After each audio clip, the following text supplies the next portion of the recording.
Hello everyone, welcome to G Centric. So दोस्तों, last class तक के हमारे डिस्कशन में हमने कंप्लीट किया एन टाइप सेमीकंडक्टर का ऑब्जर्वेशन।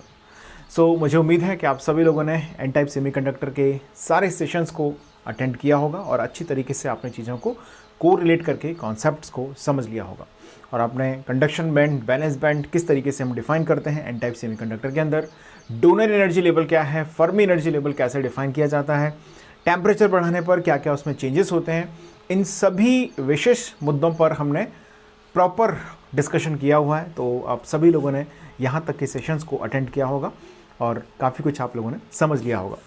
चलिए दोस्तों, आज हम शुरुआत करने वाले हैं डोपिंग के दूसरे फेज़ की। एक्सट्रिंसिक सेमीकंडक्टर में जब हम ग्रुप 3 एटम को डोप कर देते हैं एक्सट्रिंसिक सेमीकंडक्टर के अंदर, जब हम बात करते हैं दूसरी कैटेगरी की, उसमें प्योर सेमीकंडक्टर में मिला दिया जाता है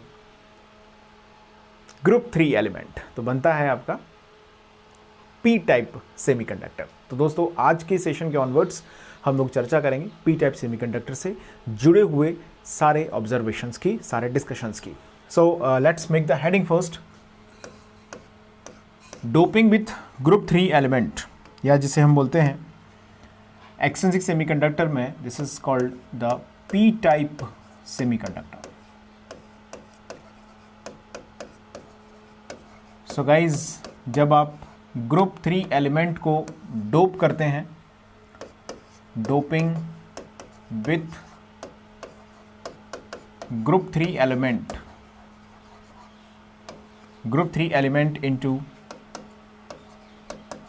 into the प्योर सेमीकंडक्टर यानी कि सिलिकॉन हो सकता है, जर्मेनियम हो सकता है।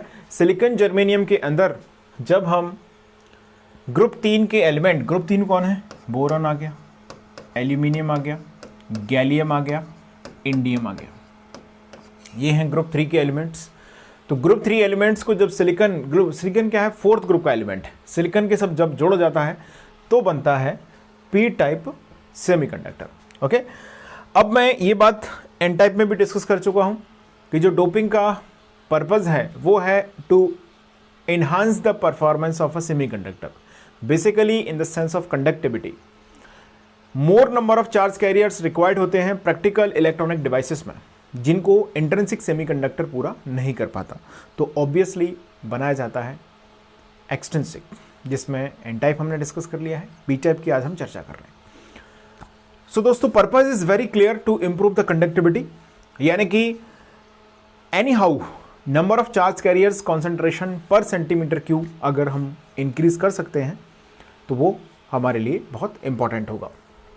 अगर हम नेगेटिव चार्ज कैरियर्स को पर सेंटीमीटर क्यूब इंप्रूव करते हैं, फॉस्फोरस हमने डोप कराया, एन टाइप सेमीकंडक्टर बना और फॉस्फोरस ने एक इलेक्ट्रॉन डोनेट किया, एक फॉस्फोरस एटम ने एक इलेक्ट्रॉन डोनेट किया, तो overall electron concentration N type semiconductor के अंदर बढ़ गया, तो हमने उसका नाम रखा negative semiconductor. N stands for the negative. अब यहां पर पी टाइप है, मतलब एक चीज बहुत क्लियर हो चुकी है कि पी टाइप सेमीकंडक्टर के अंदर, बोलो, आप इस तरीके का एलिमेंट डोप करने वाले हैं। बेसिकली इंट्रिंसिक के अंदर आप इस तरीके का एलिमेंट डोप करने वाले हैं, जैसे कि पी टाइप बनेगा तो उसमें पॉजिटिव चार्ज कैरियर्स बढ़ेंगे, मींस होल्स कॉन्सेंट्रेशन बढ़ेगा। कहने का मतलब ये है कि प्योर सिलिकॉन या प्योर जर्मेनियम के अंदर अब हम ऐसा एलिमेंट ऐड करने वाले हैं जो होल्स के कॉन्सेंट्रेशन को बढ़ा देगा।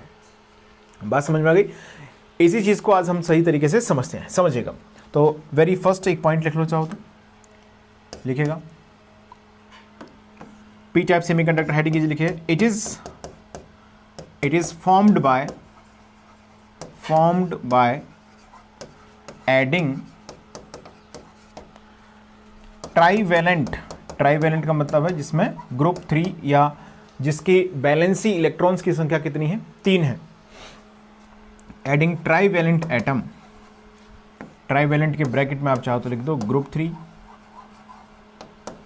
और इसके साथ आप चाहें तो लिख सकते हैं having valency electrons is equal to 3। एक ऐसा एटम हमने ऐड किया जिसके आउटर मोस्ट ऑर्बिट के अंदर 3 इलेक्ट्रॉन प्रेजेंट हैं, ठीक है, इनटू किस में ऐड करेंगे इसको हम, obviously into the pure semiconductor या सिलिकॉन जर्मेनियम। तो सिलिकॉन जर्मेनियम की नॉर्मल सी ज़िंदगी चल रही है और उसमें आपने जोड़ दिया है ट्राइवेलेंट एलिमेंट को, तो बन जाता है पी टाइप सेमीकंडक्टर। अब इसकी थोड़ी सी हम जो प्रोसेस है उसको थोड़ा सा समझते हैं, ध्यान दीजिएगा। जैसे मान लीजिए मैं एक सिलिकॉन सॉलिड का स्ट्रक्चर बना देता हूँ यहाँ पर। इस तरीके से सभी silicon atoms near by 4 silicon atoms के साथ कोवेलेंट बॉन्ड फॉर्मेशन में पार्टिसिपेट कर रहे हैं, लाइक दिस। यहाँ पर एक और सिलिकॉन अंकल बैठे हुए हैं, ये यहाँ से ऐसे जुड़े हुए हैं, ये अपना इलेक्ट्रॉन शेयर कर रहे हैं। So every silicon atom having 4 electron in the balance band, balance band नहीं बोलना चाहिए, किसमें, आउटर मोस्ट ऑर्बिट के अंदर। तो आउटर मोस्ट ऑर्बिट में 4 इलेक्ट्रॉन है हर एक सिलिकॉन एटम में। सो एक और सिलिकॉन एटम इस तरीके से यहाँ पर लाइक दिस। सो ये सभी सिलिकॉन एटम यहाँ पर कोवेलेंट बॉन्ड फॉर्मेशन में पार्टिसिपेट कर रहे हैं। सो लाइक यहाँ पर एक और सिलिकॉन हमने बनाया here. So every silicon atom forming 4 covalent bond with nearby silicon atom. 4 covalent bond formation कर रहा है हर एक silicon atom with nearby silicon atom. So अगर हम 0 केल्विन पर, जैसा हमने डिस्कस भी किया इंट्रिंसिक सेमीकंडक्टर के अंदर, आप इसको नोट कर लीजिएगा मेरे साथ। अगर हम 0 केल्विन पर सिलिकॉन सेमीकंडक्टर के स्ट्रक्चर को ऑब्जर्व करते हैं तो सभी के सभी इलेक्ट्रॉन कोवेलेंट बॉन्ड फॉर्मेशन में पार्टिसिपेट कर रहे होंगे, यानी कि कोई भी इलेक्ट्रॉन फ्री नहीं होगा for the formation of for the conduction of current. ये स्थिति चल रही है सिलिकॉन के अंदर एट वेरी लो टेम्परेचर। ऐसा कुछ बना हुआ है माहौल। अब यहाँ पर भी ऐसा नहीं है कि ये 10-20 एटम हैं, इन्हीं में कहानी चलेगी। बहुत आप जानते हैं सॉलिड होगा तो लाखों करोड़ों की संख्या में एटम्स होंगे। तो ये डॉटेड लाइन से मैं दिखाना चाह रहा हूँ कि बाकी बचे हुए एटम जो इस चित्र में नहीं आ रहे वो यहाँ पर डॉटेड लाइन से जुड़े हुए हैं। ऐसे समझ गए? हमने यहाँ पर सिर्फ इतना ही लिखा है जितना हमको उसको समझना है। यहाँ तक की कहानी मुझे लग रहा है सभी को क्लियर होगी। अब हमको क्या करना है, यहाँ पर बोलो, बोरॉन को ऐड करना है। तो सबसे पहले समझते हैं क्या है बोरॉन। बेसिकली देखिए, आप जानते हैं बोरॉन ग्रुप 3 का एलिमेंट है, मतलब इसके बैलेंस सेल में कितने इलेक्ट्रॉन हैं? 3 इलेक्ट्रॉन हैं। तो जब आप बोरॉन को ऐड करेंगे किसमें? सिलिकॉन के अंदर। अच्छा, कितनी मात्रा में इसको ऐड किया जाना चाहिए? डोपिंग का भी एक लेवल होता है, जैसे मैं आपको लास्ट क्लास में मैंने बताया था। लास्ट इन द सेंस कि जब हमने एन टाइप स्टार्ट किया तब मैंने ये पॉइंट डिस्कस किया था कि डोपिंग में भी हमें ये ध्यान रखना पड़ता है कि कितना अमाउंट ऑफ डोपिंग आप कर सकते हैं। कितनी कर सकते हैं? जब तक होस्ट मटेरियल का, होस्ट कौन है? जिसके पास जिसमें हम मिला रहे हैं। सिलिकॉन हो गया होस्ट, जर्मेनियम हो गया होस्ट। जब तक होस्ट मटेरियल का क्रिस्टल स्ट्रक्चर डिस्टर्ब नहीं हो उतनी ही मैक्सिमम डोपिंग हम कर सकते हैं। उससे ज़्यादा डोपिंग करोगे सारा खेल बिगड़ जाना है। बात समझ गए? तो कुल मिला के लगभग जो हैवी डोपिंग जिसको हम बोलते हैं, 1000 सिलिकॉन एटम के बीच में एक इम्प्योरिटी का एटम जोड़ा जाता है। यानी कि 1000 सिलिकॉन के बीच में एक बोरॉन को बिठा दिया आपने। ये हैवी हो गया डोपिंग, मतलब ये बहुत ज़्यादा डोपिंग कर दी गई है।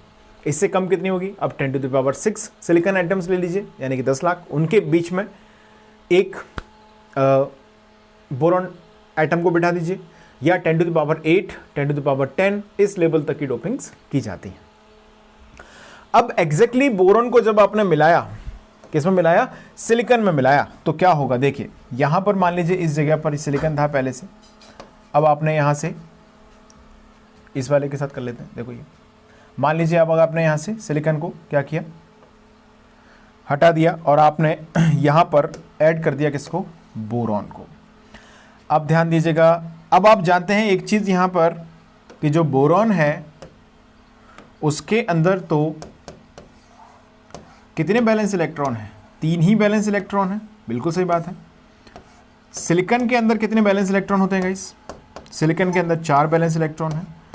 तो जैसे ही आपने सिलिकॉन एटम को हटाकर इलेक्ट्रॉनिकली आपने बोरॉन एटम को यहां पर जोड़ा, इस तरीके से देखिए, यहां पर आपने बोरॉन एटम को जोड़ा, तो आप जानते हैं कि बोरॉन का एक बैलेंस इलेक्ट्रॉन इस वाले सिलिकॉन के साथ कोवेलेंट बॉन्ड फॉर्मेशन में पार्टिसिपेट करेगा। बोरॉन के पास कितने बैलेंस इलेक्ट्रॉन हैं? 3, थर्ड ग्रुप का एलिमेंट है। दूसरा बोरॉन का इलेक्ट्रॉन इस वाले सिलिकॉन के साथ कोवेलेंट बॉन्ड फॉर्मेशन में पार्टिसिपेट करेगा, और तीसरा मान लीजिए यहां पर कोवेलेंट बॉन्ड फॉर्मेशन में पार्टिसिपेट करता रहेगा। बात समझ गए?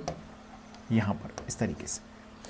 अब ये जो सिलिकॉन है, इसके साथ यहां पर बोरॉन ने कोई भी एटम, सॉरी, बोरॉन के पास कोई भी बैलेंस इलेक्ट्रॉन है नहीं, तो ऑब्वियस है यहां पर इनकम्प्लीट कोवेलेंट बॉन्ड की स्थिति बन रही है। लेकिन दोस्तों ध्यान दीजिएगा, इस इनकम्प्लीट कोवेलेंट बॉन्ड को होल बोलने की गलती नहीं करेंगे। ये एक्चुअली यहां पर स्थिति क्या है कि जो बोरॉन है उसके पास 3 ही बैलेंस इलेक्ट्रॉन है और वो स्पेस यहां पर ऑक्यूपाइड है। अगर बोरॉन को एक और इलेक्ट्रॉन मिल जाए, ध्यान से मेरी बात सुनना, अगर बोरॉन को एक और इलेक्ट्रॉन मिल जाएगा तो बोरॉन का ऑक्टेट कंप्लीट हो जाएगा। अच्छा, ऑक्टेट कंप्लीट करना ये कौन सी जंग है? किसी भी एटम की ये एक नेचुरल टेंडेंसी है to complete the octet. Octet मतलब उसके आउटर मोस्ट में अगर हम 8 इलेक्ट्रॉन्स रखें तो उसे हम बोलते हैं ऑक्टेट। तो किसी भी एटम का अगर ऑक्टेट कंप्लीट होता है तो वो उसकी मिनिमम एनर्जी स्टेट होती है। मतलब मिनिमम एनर्जी का मतलब है हाईली स्टेबल स्टेट। तो बोरॉन चाहेगा कि उसको एक हाईली स्टेबल स्टेट मिले। हाईली स्टेबल स्टेट कब मिलेगी? अब बोरॉन ने इनके साथ कोवेलेंट बॉन्ड बनाया तो यहां पर 1 2 इलेक्ट्रॉन ये हो गए, 4 1 2 4 2 1 2 कितने हो गए? 6 हो गए, और एक यहां पर इस सिलिकॉन का। लेकिन इस सिलिकॉन का एटम अभी बोरॉन के किसी काम का नहीं है। क्यों? क्योंकि यहां पर कोवेलेंट बॉन्ड में शेयर करने के लिए बोरॉन के पास इलेक्ट्रॉन नहीं है। तो अगर बोरॉन को कहीं से यहां पर एक इलेक्ट्रॉन मिल जाए तो क्या मैं ऐसा बोल सकता हूं कि बोरॉन का ऑक्टेट कंप्लीट हो जाएगा? बोरॉन के आउटर मोस्ट सेल में कितने इलेक्ट्रॉन हो जाएंगे? आउटर मोस्ट ऑर्बिट में 8 इलेक्ट्रॉन हो जाएंगे इफेक्टिवली, क्योंकि ये शेयरिंग कर रहा है। कोवेलेंट बॉन्ड शेयर होने का पर्पज ही है ऑक्टेट कंप्लीट करना। तो ऑक्टेट कंप्लीट करने की बोरॉन के अंदर जो टेंडेंसी है वो है, नेचुरली है। अब बोरॉन यहां पर आ गया। Now the boron is waiting for the another electron. अब बोरॉन ये चाहेगा कि समहाउ उसको किसी भी एक कोवेलेंट बॉन्ड से टूटकर इलेक्ट्रॉन इसको मिल जाए। ये किसकी टेंडेंसी होगी? बोरॉन की टेंडेंसी होगी। बात समझ पा रहे हैं आप? तो क्या मैं ऐसा बोलूं कि हमने अगर इस स्ट्रक्चर को अगर at T is equal to 0 kelvin पर रखा, ध्यान से सुनना, T इज इक्वल टू कितने पर रखा? 0 केल्विन टेम्परेचर पर रखा, तो सिलिकॉन के अंदर तो सभी इलेक्ट्रॉन कोवेलेंट बॉन्ड फॉर्मेशन में ऑलरेडी पार्टिसिपेट कर रहे थे 0 केल्विन पर। हम बात कर चुके हैं इंट्रिंसिक सेमीकंडक्टर के अंदर कोई भी चार्ज कैरियर नहीं होता है 0 केल्विन पर, बिल्कुल। अब साथ में हम एक बात और बोल पा रहे हैं। क्या बोल पा रहे हैं? बोलो। क्या हम ये बोल पा रहे हैं कि यहां पर जो बोरॉन है उसके आने के बाद भी अभी भी कोई चार्ज कैरियर जनरेट नहीं हुआ है? बस एक स्थिति ये बन गई है कि जो बोरॉन आया है वो ऑक्टेट को कंप्लीट करने की टेंडेंसी रखता है, लेकिन 0 केल्विन टेम्परेचर है, थर्मल एनर्जी है नहीं, तो ऑब्वियस है कि इस कंडीशन में भी कोई चार्ज कैरियर नहीं होगा। सो पहले आप इस चित्रकारी को आप नोट कर लें। बोरॉन को यहाँ बिठा दें, बीच में बिठा दिया सबने। चलिए अब लिखना शुरू कीजिएगा। एट, ये हमने स्ट्रक्चर कब बनाया है दोस्तों? T is equal to 0 kelvin, यहाँ पर आप मेंशन कर देना, है ना। ये स्ट्रक्चर मैंने कब बनाया है? T is equal to 0 kelvin. अब इसमें कुछ पॉइंट्स में लिखा जाता, लिखेगा। When boron atom is added into the pure silicon, it forms 3 covalent bond with near by silicon atoms. Okay, silicon atom को रिप्लेस करेगा और क्या करेगा, नियर बाय सिलिकॉन एटम्स के साथ 3 कोवेलेंट बॉन्ड फॉर्मेशन में पार्टिसिपेट करेगा। It forms 3 covalent bond with near by silicon atom because boron has 3 valence electron. Boron has 3 valence electron, hence 4th covalent bond will not be formed by the boron with the silicon। अच्छा, आपके दिमाग में आएगा कि sir ऐसा क्यों नहीं बोल रहे हम कि भाई बोरॉन है तो 3 ही कोवेलेंट बॉन्ड बन गए, हम इस चौथे कोवेलेंट बॉन्ड की चिंता कर क्यों रहे? ये पॉइंट आ सकता है। तो दूसरा इसकी जो वजह है वो हमने समझ ली, क्या है, ऑक्टेट कंप्लीट होना जरूरी है। अंडरस्टूड है पहली चीज। दूसरी बात, यहां पर सिलिकॉन बैठा ही होगा, इसकी क्या गारंटी है? इसकी भी गारंटी है। क्यों? क्योंकि सिलिकॉन का जो क्रिस्टल स्ट्रक्चर है वो यहां पर डिस्टर्ब नहीं किया गया है, होना ही नहीं चाहिए डिस्टर्ब। सिलिकॉन का जो ओरिजिनल क्रिस्टल स्ट्रक्चर है वो ऐसा ही रहना चाहिए, जैसे एक सिलिकॉन यहां बीच में बैठा है, एक इधर सिलिकॉन, एक इधर सिलिकॉन, एक इधर, एक इधर, वैसे उसके साथ एक इधर, 3D में थोड़ा इमेजिनेशन करो आप। तो यहां पर इस सिलिकॉन को जो सेंटर में बैठा था उसको हटा के हमने किसको लगा दिया? बोरॉन को। तो क्या हमने सिलिकॉन के क्रिस्टल स्ट्रक्चर को डिस्टर्ब किया है? बिल्कुल नहीं।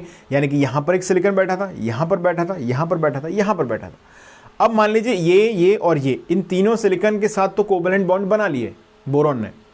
अब ये जो 4th सिलिकॉन है उसके साथ कोवेलेंट बॉन्ड कंप्लीट नहीं हुआ है। क्यों? क्योंकि यहां पर बोरॉन के पास 4th इलेक्ट्रॉन है ही नहीं। लिखिएगा next point. Now boron is waiting for 1 electron to complete its 4th covalent bond so that its octet can be completed। Boron क्यों इंतजार कर रहा है 4th इलेक्ट्रॉन का आ जाने का? क्योंकि इसका ऑक्टेट कंप्लीट हो जाएगा, इसका सपना पूरा हो जाएगा। मिनिमम, देखिए ये सिस्टम की टेंडेंसी होती है किसी भी सिस्टम की दुनिया में, मिनिमम एनर्जी पर रहने की। तो मिनिमम एनर्जी यानी कि स्टेबल स्टेट, तो बोरॉन की टेंडेंसी होगी टू बी स्टेबल स्टेट। तो ऑब्वियस है कि बोरॉन चाहेगा कि नियर बाय आपको कोवेलेंट बॉन्ड टूट के कोई भी इलेक्ट्रॉन इसको मिल जाए। बात इतनी समझ में आ गई? लिखेगा at T is equal to 0 kelvin temperature no covalent bond will be broken, no covalent bond will be broken so that no charge carrier is present।